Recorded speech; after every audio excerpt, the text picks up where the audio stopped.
Bonjour, bonsoir mesdames, messieurs et bienvenue à une Afrique qui s'éveille. Bienvenue à cette Afrique qui s'éveille de par la maîtrise ou la connaissance de son histoire, de par les Africains qui parlent de l'histoire de l'Afrique. L'Afrique autrement, l'histoire de l'Afrique autrement, ce serait le thème d'aujourd'hui. Nous abordons un thème, l'histoire de l'Afrique autrement. Parce que pour une Afrique qui s'éveille, il faut que nous connaissions notre histoire. Quelle est la démarche historique que nous devons adopter? Et à partir de là, on pourra voir, comprendre les démarches qui ont été contradictoires et qui ne nous sied pas. Quand on parle de l'histoire, on s'appuie sur les dates. Il n'y a pas d'histoire, ça date. L'histoire, c'est une question de temps. On parle des événements passés. On parle de ce qui est à court, ou c'est la géographie du passé. Un de mes anciens disait que c'est la géographie du passé. En ce qui concerne l'Afrique et le temps, on a toujours dit que l'histoire en général a commencé à une époque où les gens avaient pris la peine à commencer l'écriture. Et on a fixé cela 3000 ans avant Jésus-Christ. Pourquoi 3000 ans avant Jésus-Christ? Ça, c'est l'histoire que les Européens nous enseignent. Mais notre histoire ne commence pas à 3000 ans avant Jésus-Christ.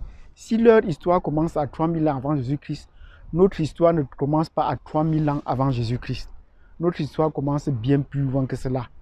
Et c'est ça qu'il est question sur cette chaîne. Il faudrait qu'on vous apporte des éclairages sur des choses que nous vivons et qui sont les nôtres. Ce n'est pas les autres qui vont venir nous dire quand est-ce que notre histoire a commencé. Nous, c'est nous qui allons nous dire, nous-mêmes à nous, quand notre histoire a commencé. Et nous devons partager cela. Notre histoire a commencé bien plus longtemps que 3000 ans avant Jésus-Christ. Nous allons vous donner certains repères, là, à 3000 ans avant Jésus-Christ. Même quand les Européens estiment que l'histoire de l'Afrique commence à 3000, l'histoire du monde commence à 3000 ans avant Jésus-Christ, ils s'appuient sur des faits africains.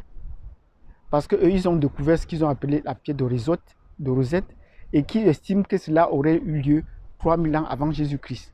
Et ils estiment que c'est à partir de ce moment qu'on aurait peut-être construit des pyramides. Non. Au fur et à mesure que le temps passe, 3000 ans, il y avait déjà ces pyramides.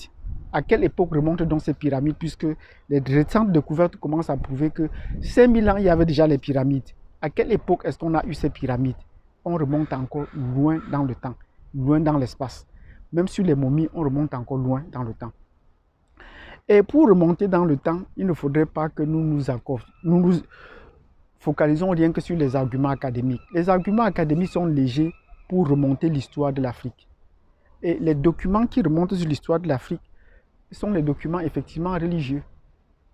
Il ne faudrait pas aller, il faut prendre les livres hébraïques ou les livres bibliques pour essayer d'avoir une estimation de quand remonte l'histoire de l'Afrique, à quand commence l'histoire de l'Afrique. Dans la Bible, on vous dit, et pas ça pour les Juifs, on vous dit que Dieu a rencontré Moïse.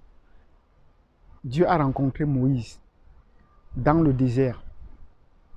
C'était où? On n'insiste jamais assez. C'était en Égypte. Dieu a rencontré Moïse, c'était en Égypte. Or, où est-ce qu'il a donc pu faire le premier homme qui s'appelait Adam?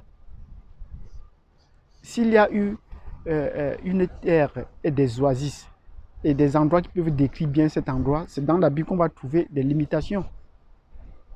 Or, il se pourrait que, et là c'est bien vérifié dans la Bible, que le jardin d'Éden était situé en Afrique. Et on parle de deux fleuves qui pourraient être comme les limites de ce jardin d'Éden et correspondraient aujourd'hui entre le Nil et le Tigre et l'Euphrate et le croissant fertile. Voilà où devait se situer le jardin d'Éden. Malheureusement, aujourd'hui, cet espace est couvert par le désert. Et le peuple d'Israël qui est arrivé dans cet endroit, où l'histoire d'Abraham qui commence également dans cet endroit, était une histoire toujours du désert. Donc, vous vous rendez compte que cela va plus loin que cela. Dès qu'on trouve des artefacts comme l'os du Shango, et qui remonte à 25 000 ans avant Jésus-Christ, vous vous rendez compte que l'histoire de l'Afrique ne commence pas à 3000 ans avant Jésus-Christ. L'os du Shango remonte à 25 000 ans. Et Même quand on a d'autres artefacts comme en Afrique du Sud, qui remontent à bien plus longtemps dans l'histoire de l'humanité, ben, vous vous rendez compte que, que l'histoire de l'Afrique va plus loin que cela. Donc, nous allons sur cette plateforme essayer de remonter, à vous apporter des éléments sur l'histoire de l'Afrique. L'histoire de l'Afrique autrement. Nous avons également ouvert une thématique sur la géographie autrement. La géographie de l'Afrique autrement. Nous allons donc ouvrir une nouvelle thématique sur l'histoire de l'Afrique autrement, en essayant de repositionner quand est-ce que cela a commencé. Sur les arguments que je viens de vous donner, si vous êtes d'accord, vous mettez un pouce. Et si vous avez des éléments contradictoires ou pour ajouter, vous mettez le commentaire en dessous. Et si vous voulez qu'on approfondisse la question, n'hésitez pas à nous faire signe. Nous serons prêts à accroître nos recherches dans ce domaine ou à consulter d'autres personnes pour qu'on essaie d'aller plus loin dans les éléments historiques de l'Afrique. Donc nous allons situer le début de l'histoire africaine le plus loin possible et d'essayer de remonter le cours du temps en vous apportant des éléments contradictoires que vous ne trouverez pas dans les livres. Donc, cette chaîne se voudrait une histoire autrement.